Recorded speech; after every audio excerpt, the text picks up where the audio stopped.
Trump की धमकी को लेकर ईरान लाल आंखें दिखा रहा है। फ्रांस ने ईरान और सऊदी की फ्लाइट्स रोक दी हैं। मिडिल ईस्ट में जिस तरह के हालात चल रहे हैं वो क्या जो युद्ध की आग रहेगी वो सभी को झुलसाने वाली नहीं है। बड़ा सवाल बना हुआ है। मिडिल ईस्ट धधकेगा तो आंच सब पर आएगी। भारत पर भी इसका जाहिर तौर पर असर होगा। और क्या ऐसे हालात हो चले हैं कि अगर अमेरिका ने एक भी गोली चलाई तो ईरान इससे युद्ध समझेगा, क्योंकि ईरान तो बातें इसी तरह की कर रहा है। ईरान की छाती पर टॉमहॉक मिसाइल तान दी गई और खामनेई अंडरग्राउंड हुए। अब क्या करने जा रहा है अमेरिका? IRGC कमांडर क्यों कह रहे हैं कि ईरान की उंगली ट्रिगर पर है? खामनेई को हाथ लगाया तो ट्रंप के आगे खड़े हो जाएंगे 88 नए खामनेई, पूरे मिडिल ईस्ट को जलाकर खाक कर देंगे। ये क्या प्लान है? क्यों इस तरह की बातें हो रही हैं और क्या स्थितियां वाकई इतनी गंभीर हो चली? इन्हीं सब सवालों के जवाब खोजेंगे। नमस्कार, आपके साथ में ललित प्रजापति। अमेरिका और ईरान के बीच फिर से तनाव तेज हो गया है। ट्रंप ने मिडिल ईस्ट में एक बड़ा नौसैनिक बेड़ा भेजने की बात कही है। इसे लेकर बहुत सारी रिपोर्ट्स भी सामने आई हैं। इस पर ईरान ने चेता दिया है कि छोटे से हमले को भी पूरी जंग माना जाएगा। छोटे से हमले को पूरी जंग माना जाएगा। ईरान ने पूरी सेना को हाई अलर्ट पर रखा है। हालात इतने बिगड़ गए हैं कि फ्रांस की एयरलाइन ने इजराइल, दुबई और सऊदी अरब की उड़ानें रद्द कर दी हैं। पूरी दुनिया मानो मिडिल ईस्ट को लेकर अलर्ट पर है। हाल ही के दिनों में ऐसा लग रहा था, कुछ दिनों में, कि भाई हालात को संभल रहे हैं, बातचीत और नरमी के संकेत मिल रहे हैं, लेकिन अब फिर से तस्वीर बदलती दिख रही है। दोनों देशों के बीच तनाव दोबारा तेज हो गया है और पूरी दुनिया की नजर इस पर लगी हुई है। फ्रांस ने पैसेंजर प्लेन रद्द कर दिए हैं। अमेरिकी राष्ट्रपति डोनाल्ड ट्रंप ने शुक्रवार को ऐलान किया कि मिडिल ईस्ट की तरफ अमेरिकी नौसेना का एक बेड़ा भेजा जा रहा है। इसे उन्होंने आर्माडा करार दिया है। आर्माडा USS अब्राहम लिंकन को कहा जाता है। इसके जवाब में ईरान का रुख और कड़ा है। उसने साफ कर दिया कि किसी भी प्रकार का हमला हो उसे हम पूर्ण युद्ध के रूप में देखेंगे। वो छोटा हो, सीमित हो, तो भी उसे पूरी जंग माना जाएगा। रिपोर्ट के मुताबिक इजराइल ने अपना हवाई क्षेत्र खाली कर दिया है और इलाके में अमेरिका का बड़ा युद्धपोत USS अब्राहम लिंकन और दूसरी सैन्य ताकतें मौजूद हैं। ये हालात बता रहे हैं कि क्या कुछ बड़ा होने वाला है। ये इशारा कर रहे हैं। एक एक कर विस्तार से भी आपको बताएंगे। ईरान के एक वरिष्ठ अधिकारी ने कहा है कि अमेरिका का सैन्य जमावड़ा सीधे तौर पर खतरा है। उन्होंने चेतावनी दी कि अगर हमला हुआ तो ईरान अपने पास मौजूद हर ताकत से जवाब देगा। उनका यह भी कहना था कि चाहे कोई भी स्ट्राइक हो, कोई उसे सर्जिकल कहा जाए या सीमित कहा जाए, वो हमारे लिए पूरी जंग होगी और जवाब भी उसी स्तर का होगा। यानी ईरान कहना चाह रहा है कि अमेरिका की तरफ से एक भी गोली चलाई गई तो वो उसे पूरा युद्ध मान लेगा। ट्रंप के बयान के बाद अमेरिकी मीडिया में इस तरह की खबरें आई कि aircraft carrier Abraham Lincoln, 3 missile से लैस युद्धपोत और F-15 fighter jet middle east की तरफ भेजे जा रहे हैं। इसके जवाब में ईरान ने अपनी सेना को हाई अलर्ट पर रख दिया। ईरानी अधिकारी ने कहा है कि उन्हें उम्मीद है कि यह जमावड़ा असली टकराव के लिए नहीं है, लेकिन सेना हर हाल के लिए तैयार है। इसी बीच जो ईरान के सैन्य नेता हैं उन्होंने भी सख्त लहजा अपना लिया है। ईरानी सेना के प्रवक्ता ने कहा कि अगर सर्वोच्च नेता अयातुल्लाह खामेनेई के खिलाफ कोई ठोस कदम उठाया गया या कोशिश की गई तो नतीजे बहुत खतरनाक होंगे।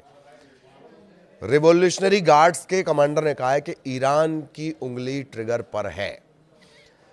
खबर यह भी है कि अमेरिका की बढ़ती सैन्य तैनातियों के बीच ईरान के जो सर्वोच्च नेता हैं Ayatollah Ali Khamenei underground shelter में वो चले गए हैं। इस तरह की खबरें हैं। इसने क्षेत्रीय तनाव को और गहरा कर दिया है। खामेनेई ने संभावित अमेरिकी हमले की आशंका के चलते तेहरान में एक विशेष सुरक्षित बंकर में शरण ले ली है। इसी बीच ईरानी सत्ता के भविष्य को लेकर अटकलें तेज हो गई हैं। कुछ मीडिया रिपोर्ट्स और सूत्रों के हवाले से दावा किया जा रहा है कि खामेनेई के जो तीसरे बेटे हैं, सत्ता संचालन की जिम्मेदारी उन्हें सौंप दी गई है। हालांकि इन खबरों की ईरानी सरकार की तरफ से कोई आधिकारिक पुष्टि नहीं की गई है। ईरान इंटरनेशनल की रिपोर्ट में ईरानी सरकार के 2 करीबी सूत्रों के हवाले से कहा गया है कि सुरक्षा कारणों से ऐसा किया गया है। ऐसा तब किया गया जब तेहरान वॉशिंगटन के बीच तनाव एकदम चरम पर है। दोनों तरफ से लगातार बयानबाजी है।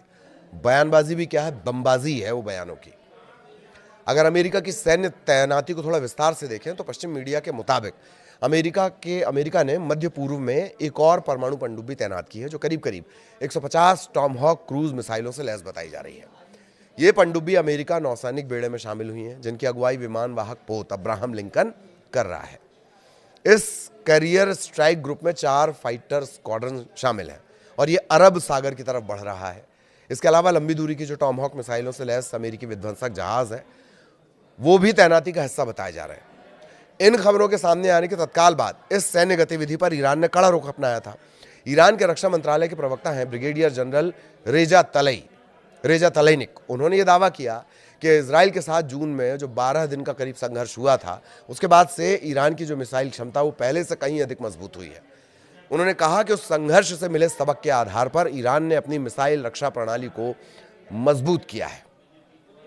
बीच में ये खबरें भी आई कि मिसाइलों का उत्पादन बम्पर तरीके से ईरान में बढ़ा दिया गया, घरेलू उत्पादन बढ़ाया गया। उनके मुताबिक संख्या और गुणवत्ता दोनों के लिहाज से ईरान की मिसाइल की जो शक्ति है अब वो पहले से ज्यादा है। कई मीडिया रिपोर्ट्स में दावा किया जा रहा है कि ईरान की सत्ता को उखाड़ फेंकने के लिए ट्रंप ने एक ब्लूप्रिंट भी तैयार कर लिया है। किस तरह का ये ब्लूप्रिंट है उसे समझिए कि जिस तरह वेनेजुएला के निकोलस मादुरो के साथ किया गया वही खामेनेई के लिए भी लिखा जा रहा है, मतलब प्लान किया जा रहा है। मादुरो 2.0 को अंजाम दिए जाने की बात कही जा रही है। जानकार कहते हैं कि ट्रंप ईरान से कोई वॉर करने के मूड में नहीं है, बस चाहते ही हैं कि ईरान का पूरा ढांचा नष्ट हो। वो नहीं चाहते कि ईरान का पूरा ढांचा नष्ट हो, तबाही विध्वंस ऐसा कुछ नहीं, सिर्फ सुप्रीम लीडर को हटा दिया जाए और उनकी जगह अपनी पसंद का मोहरा बिठा दिया जाए। ठीक ऐसा ही वेनेजुएला में भी हुआ था। राष्ट्रपति को आप वहां से उठा के ले आए और फिर जो अमेरिकी पसंद के प्रशासक थे वो वहां बैठा दिए गए। लेकिन क्या ईरान की वाकई वेनेजुएला से तुलना की जा सकती है? ईरान कोई वेनेजुएला है नहीं, ये एक बारूद का ढेर है जिससे अगर अमेरिका ने खामेनेई को हटाया तो वहां संवैधानिक संकट पैदा हो जाएगा। ईरान का संविधान कहता है कि 88 कट्टरपंथी मौलवियों वाली असेंबली मैं लेबनान के कोला एरिया में हूं और आप देख सकते हैं कितनी तबाही हुई है। कुछ नाम हम आपको बताते हैं, ये उन 88 नामों में से हैं जो कभी भी 88 खामनेई बनकर खड़े हो सकते हैं यूएस के सामने। कुछ नाम जो चर्चाओं में, मोहम्मद मेहदी मीर बाघेरी, वो धड़ा जो ये मानता है कि ईरान को अब परमाणु बम बना ही लेना चाहिए। मुस्तफा खामेनेई सुप्रीम लीडर का बेटा है जिसे सेना यानी आईआरजीसी का समर्थन भी है। अली असगर हिजाजी खामेनेई के पूर्व इंटेलिजेंस चीफ जिनके पास पर्दे के पीछे असल ताकत है। ये हैं वो चेहरे जो ट्रंप के लिए 88 नए खामेनेई कभी भी बन सकते हैं। जानकार कहते हैं कि अगर अमेरिका ने बिना सोचे समझे खामेनेई को हटाया तो ईरान में एक ऐसा सिविल वॉर शुरू हो जाएगा जिसकी आग पूरे मिडिल ईस्ट को जला देगी। एक और बात है कि ईरान में अगर यह घटनाक्रम होता है तो अगल बगल के जो ग्रुप हैं जिन्हें यूएस टेररिस्ट ग्रुप मानता है वो तत्काल एक्टिव हो जाएंगे। यह सारा घटनाक्रम उस वक्त हो रहा है जब ईरान पहले से ही अंदरूनी उथल पुथल से गुजर रहा है। महीनों से प्रदर्शन चल रहे हैं, उन पर सख्ती भी बरती गई है। ये ईरान का तरीका है, इससे पहले भी यही हुआ है।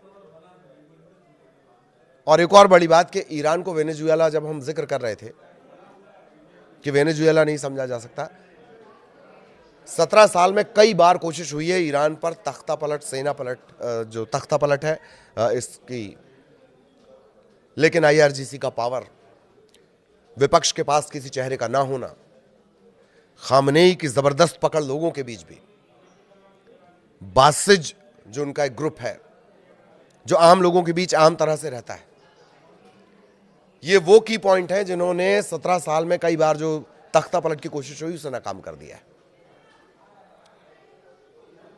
वापस आएंगे, अभी जो प्रदर्शन चल रहा है उन पर सख्ती की जा रही है। पहले ये प्रदर्शन महंगाई, करप्शन, इन तमाम चीजों को लेकर शुरू हुए थे, बाद में ये इस्लामिक सत्ता को हटाने में तब्दील हो गए। अमेरिका उसे लगातार शह देता रहा, हवा देता रहा। इधर मानवाधिकार समूहों का दावा है कि हजारों लोग मारे गए हैं, लगभग 5000 लोगों के मारे जाने का आंकड़ा कहा जा रहा है। लेकिन अलग अलग संगठन है, वो अलग अलग दावा कर रहे हैं। कुछ तो ये तक कह रहे हैं कि इनकी संख्या कई हजार तक जाएगी। पिछले हफ्ते ट्रंप ने कहा था कि उन्होंने सैन्य कार्रवाई से कदम पीछे खींचे हैं क्योंकि ईरान ने भरोसा दिया कि पकड़े गए प्रदर्शनकारियों को फांसी नहीं दी जाएगी। तब लगा था कि हालात ठंडे पड़ रहे हैं, लेकिन अब फिर माहौल गर्म हो गया। ईरान ने ट्रंप के दावे को झूठा बता दिया है। इस बढ़ते तनाव का असर जमीन के साथ साथ आसमान में भी दिखने लगा है। इससे भी समझिए, आसमान में ये तनाव दिख रहा है, बाकी देश फ्लाइट्स कैंसिल कर रहे हैं। क्या उनके पास कोई इनपुट है कि कुछ घंटों में तबाही हो सकती है? फ्रांस की एयर फ्रांस और नीदरलैंड की KLM ने इजराइल, दुबई और सऊदी अरब के लिए अपनी उड़ानें रद्द कर दी हैं। लगभग रविवार तक प्लेन नहीं उड़ेंगे। एयरलाइंस ने वजह ये बताई कि इलाके में सुरक्षा को लेकर चिंता बढ़ गई है। इससे पहले जर्मनी की जो लुफ्थांसा ग्रुप है उसने भी इजराइल के लिए रात की उड़ानें रोक दी थी।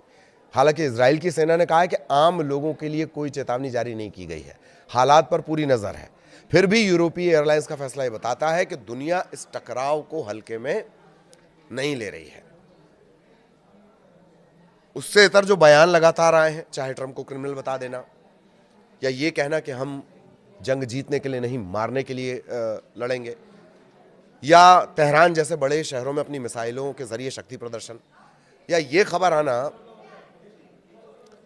कि इजराइल के मोर्चे पर और उन तमाम जगहों पर जहां अमेरिका के बेस हैं, चाहे वो एयरफोर्स का बेस हो, नेवी का बेस हो, उन पर टारगेट करके मिसाइल तैनात करने की बातें करना, और ये लगातार बढ़ रहा है। बीच में ऐसा लगा कि शायद बातचीत, बीच का कोई रास्ता निकल सकता है, तनाव नहीं बढ़ेगा, लेकिन अब तो बाकी देश अपनी जो एयरलाइन है वो रद्द कर, अपनी जो फ्लाइट्स हैं वो रद्द कर रहे हैं।